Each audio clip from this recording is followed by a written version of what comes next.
Hello students, in this video we are going to the project display digit using 7 segments with our BNSS IoT Trainer Kit.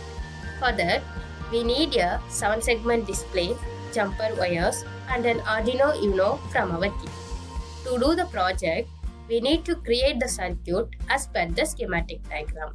That is, connect the 7 segment displays A to G pins into Arduino Uno's D2 to D8 pins and connect the 7 segment display set 1 pin into Arduino Uno's D12 pin.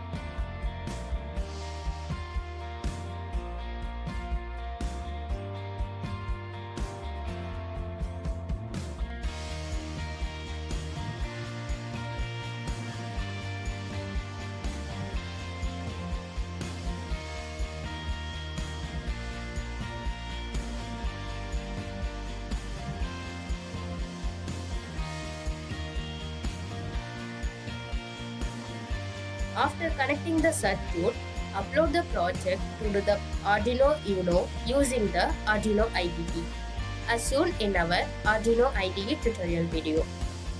After completing the code uploading process, we just have to check the output of the project to see the 7 segment display that shows the number 0 to 9. Did you know this project mechanisms is used in timers, stopwatches, and everything that needs a timer. Thank you. See you in the next session.